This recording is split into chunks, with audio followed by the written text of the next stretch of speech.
Hi, everybody. Welcome again to The Worldview. I'm your host, Chris Greco. For the next 30 minutes, we'll be talking about things that you may have heard, may not have heard in the media, about different aspects of world culture, politics, conflict. The things that we take a look at in our country is unbelievably narrow minded. We do not seem to be able to get ourselves out of these oceanic borders. And it amazes me at times how things like this we just simply ignore. It doesn't affect us, so therefore it's kind of not in our wheelhouse. So we're just going to move on into something else. Serbia, Kosovo. Let's talk about that. The brink of war. Now, I'll tell you, I can do the same thing the media does. I can put a panic thing into this. The brink of war. The minute I say the brink of war, all of a sudden people are going to say, whoa, I didn't realize Serbia and Kosovo were that close. Or is there a problem there? Where is Serbia and Kosovo? What's the history behind it? And all these different things. So first of all, I want to make sure that we do the geography first, because I think that's pretty important. So let's go to the geography portion of this thing first and make sure that we understand where we are. This, ladies and gentlemen, is the world. This is the place we live in. So, I mean, it's something that, is round, and it's got a lot of different countries. 193 belong to the UN. And in that area, there's a place called Europe. And what happens is in Europe is a lot of things occur there, but like we don't really care about that because it doesn't affect us. And I'll show you. I have Google Trends at the end to show you what we do care about in the United States, which will be a sad commentary on what we have here as the United States of America society. When we take a look at things that interest us, we take a look at things that are only brought to us by the morning shows, right? All the different channels that have these morning shows, and then all of a sudden we are just into this, right? Haystack news. This is an unsolicited, or an unprovoked, whatever it is.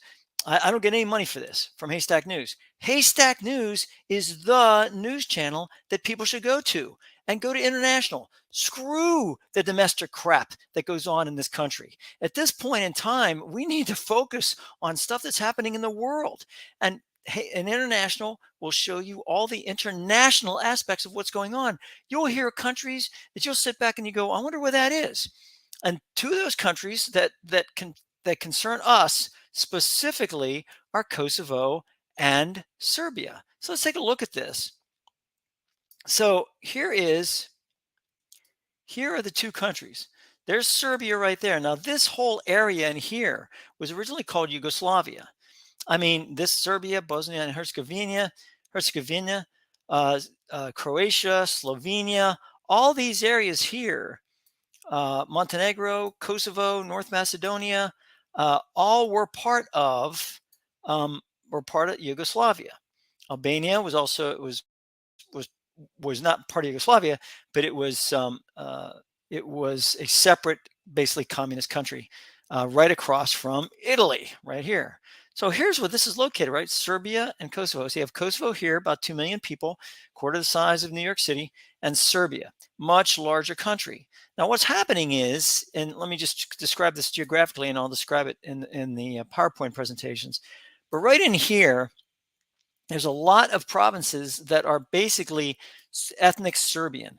They're Serbian areas. You see that red line right here? So Serbia does not recognize Kosovo, hence the red line. Serbia does not recognize Kosovo. The US does. NATO does. Serbia does not.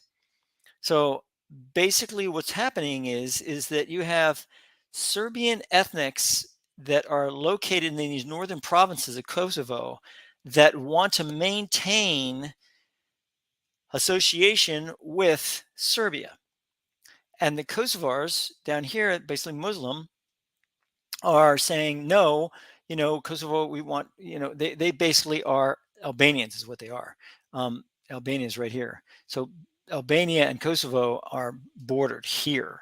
So there's a lot of, and there's not that many provinces here, but some of them are Serbs. So we're going to talk about this. We're going to talk about all the other aspects, but I wanted to just give you an idea as to where these countries are located. And here's Ukraine right here. So everyone says, so, well, where's Ukraine? Ukraine's right here. I mean, so here you have Ukraine, Romania, and Serbia right here. So it's only one country away. Through Hungary, it's this side. Through Romania, it's this side. Bulgaria is over here, kind of by itself. But I mean, we have, and then Greece is here, Turkey's here. So there's Greece and Turkey, both part of NATO, Bulgaria part of NATO, Romania part of NATO. NATO, you have Poland part of NATO, Slovakia, Czechia, all part of NATO. So these are all NATO countries. And what we have is we have Serbia right in the middle of this thing. So let's talk about this for a second and make sure, and so you understand exactly what's going on. I think that's pretty important. So Serbia, Croatia, Kosovo, the brink of war. All right. Large history here, and I'm sorry but to bore you with this, but basically the history is very important. Post World War I, right, about 1917, decision to break up the Austrian-Hungarian Empire because they lost basically World War I. So the countries established included the Kingdom of the Serbs, Croats, and Slovenes. Right, the Croats favored federal structure in order to maintain diversity, while the Serbs wanted one country. Serbia Belgrade was also was part of that whole deal. They wanted to maintain that with the capital Belgrade. 1929, King Alexander, right, Kingdom of the Serbs, declares a royal dictatorship and changed the name of the country to Yugoslavia. Then 1941, that occurred. Wasn't much done at that point in time. Infrastructure was bad. It wasn't a lot of things for the people that were being done. 1941, bang, Yugoslavia invaded by Axis powers. I have to say one thing. If you ever want Alistair McLean, I think his name was. He did Guns and Navarone, a couple others. He had a book called Partisans, and Partisans talks about, and this guy Alistair McLean was part of the intelligence community in World War II, but he talked about the partisans and how the Yugoslav partisans were one of the strongest resistance movements in Europe. They held, I think it was either one division or two division of Panzer tanks from Nazi Germany because they wanted to try to control Yugoslavia. They held them, basically hamstrung them, so they were taken out of battle with the Allies during World War II. So they really did help. The amazing partisanship. So that's the problem there. 1941, Yugoslavia poor, was having issues. Agriculture was its major industry, but the rails were poor. You couldn't have railroads. Birth rates were high illiteracy rate up to 60%. Now the references are in the back here, and I'll show them to you. So they get through World War II. The individual who did that was Joseph Tito, called him Marshal Tito. And Marshal Tito was basically, he was a very strong leader, and he didn't put up with a lot of crud, especially from the Soviet Union. So he split from the Soviet Union in 1948, decided he wasn't going to be part of that.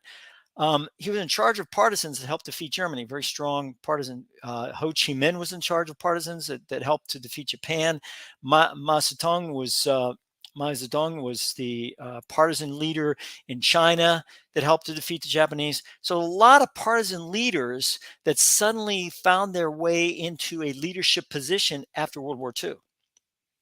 So Yugoslavia expands with other lands acquired from Italy and Dalmatia. So now they have 6 republics: Croatia, Montenegro, Serbia, Slovenia. Slovenia, by the way, is its own country, and it's doing very poorly right now with inflation and some of the other areas. Bosnia and Herzegovina and Macedonia. So those are the 6 republics, and that's what Yugoslavia was made of. Now, the thing that you notice about all these is that, Vietnam's strong and China was strong. When these leaders die, things start to happen. And things start to split up because they have very strong leaders. And whenever you have everything located in one area, like a president or a prime minister or whatever else, and they're very strong and they stay hold and they grab hold of whatever else, when they die or when they move on, then there's some issues with trying to figure out who's going to run the country next. So Serbia, during the Tito's area, granted autonomy to 2 of its provinces, Kosovo and Vojvodina. So Tito modeled the government after the Soviet Union, the power base in the Federal Executive Council, of which he was president for life, right? So 1980, Tito dies. Maybe he'd been dying for like 2 years before, but basically he dies. Government starts to unravel, productivity plummets, inflation, unemployment raised considerably. Labor union was in charge of wages. The labor organizations were in charge of wages, raised the wages to the point where there was no longer any efficiency. It was just everyone was just getting larger wages. Well, you can see when you do that, and the economics professors that are listening to this, if there are any that are listening to it, can go ahead and comment on this. But my take on it is the more you raise wages without the commensurate or the combination of productivity, basically what happens is just you're overpaying for certain work, and that's what inflation will take a toll on that. So that's what happened there. Then in 1991, Slovenia and Croatia secede from the Yugoslav Federation, which was considered to be Kingdom of the Serbs and all that.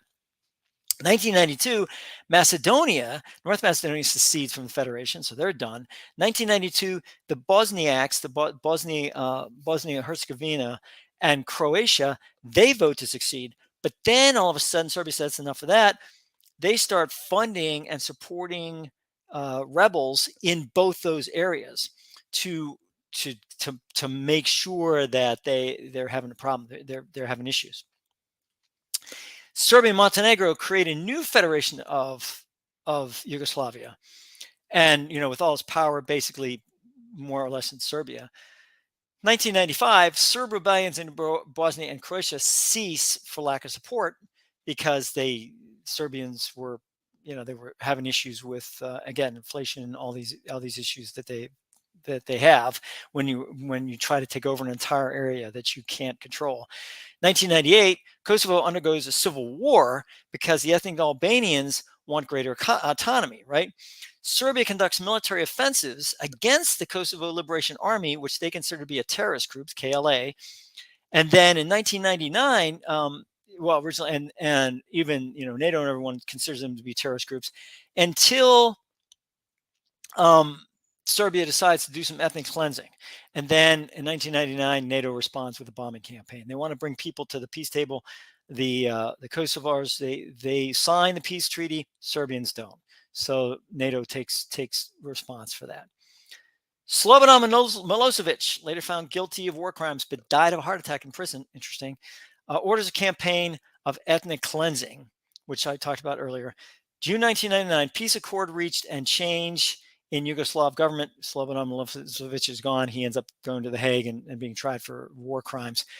UN and the Council of Europe both accept Yugoslavia, now Serbia and Montenegro, back into the fold. But then in 2006, Montenegro declares its independence from Serbia. So now that's why all of a sudden you have like 7 different countries here. So what about the current situation? What's happening? Well, Kosovo has always wanted separation from Serbia in order to maintain the Albanian culture. And that was an issue. And they were some of the leaders of Kosovo were more than happy to have Serbians in Kosovo. That was fine, live together, that type of thing. But Serbians were they didn't want Muslims to be in Kosovo and to take over Kosovo. And here's why, is because Serbia considers Kosovo holy ground. That is the foundation of the church. It'd be the same thing as if something would happen in Rome, right? And Catholics would all of a sudden sit there, because that's kind of like the holy ground area. That's like the focus of the religion, of the Orthodox religion for the Serbians. So fighting took place between Kosovo Liberation Army and the Serbian Yugoslav forces, right? Serbia threw ethnic Albanians back into Albania, causing a refugee crisis, and that was a problem. And then the UN peacekeeping forces came to quell the issues along with NATO. Kosovo declared independence in 2008, but Serbia didn't recognize it, but the US did, and the other European countries did. So what's happening right now? Kosovo and Serbia have some inter-border disputes. Complaints range from having to obtain Serbian license plates in order to cross the border to work. Then the KLA, they become the Kosovo Protection Corps and later the Kosovo Security Force. Former KLM members were declared war criminals by the International Criminal Tribunal, but most of them were acquitted. One such member of the KLA ends up to serve as both prime minister and president of Kosovo, even though it's he did some questionable things, according to some reports, including organized crime in that type of area. So that's what's happening there. So Kosovo has about 2 million people. I said that before. In 2018, Kosovo decides to raise the duties on imports from Serbia by 100%. This is just one of the issues. I already talked about the license plate issue and the licensing issue and all that. The Serbian army started to reinforce the border, right? Troops build up along the border continues to this very day. The Kosovars are getting ready to respond with military force. This all from clashes between the Kosovo police and protesters who are opposed to Albanian mayors taking office in ethnic Serbian areas of Kosovo. So, I mean, this is because there are ethnic Serbs in the northern portion right near Serbia, and the southern area, you have ethnic Albanians, ethnic Albanians that are coming from Albania. So that's where that issue is. So let's talk about prognosis here for a second. Both the UN and NATO are not doing enough to prevent an all-out war between Serbia and Kosovo. Now, they have UN peacekeeping forces there, NATO forces are there, they call them KFOR. All these different situations are there. At least there, I think Serbia is kind of holding back a little bit, because if they go in there, they start firing on Kosovars and they end up, hitting a NATO or UN troop, there's going to be issues. But I see through reports in different areas and open source and all that it's kind of a hands-off type situation. Well, nicey, but the bottom line is that we're in the same situation that we were in with Ukraine and Russia. There's massing along the border. There's ethnic Serbs right across the border. They're complaining that want help from Serbia. Right? Sound familiar? So all these things are happening that could very much be a Russian-Ukraine type situation. And the problem is we are so focused on Russia-Ukraine at this point in time is that this is going to be like what they call balloon squeezing, where you take the balloon, you squeeze off, sudden something pops up, you knock it down. It's like whack-a-mole type situation. This is not going to be a good situation, especially if Serbia rolls into Kosovo. So shots are going to be fired here. My prognosis is there's going to be shots fired across the border. Somebody's going to get hurt. Somebody's going to get killed. The minute that happens, especially in Eastern Europe, and I've seen this happen, is that all of a sudden a couple of shots are cross border, and then all of a sudden it turns into an all-out, no kidding, skirmish, and then skirmishes turn into war. So whenever you have people aiming weapons at each other, somebody's going to pull a trigger. And when somebody pulls a trigger, then the other trigger's pulled, and it goes on and on and on. So that's what's going on. And that's really, really scary about this, is that these border disputes can very easily turn into an all-out war. And these are the references that I wanted to make sure that you have. But I think the most important thing to end up this thing is to talk about Google Trends. This is Google Trends, folks. This is over the past day. Harry and Meghan's car chase in blue, Serbia and Kosovo in red. I mean, okay, the red is more than the blue, but not that much. Look, and the blue turns here. I mean, come on, really?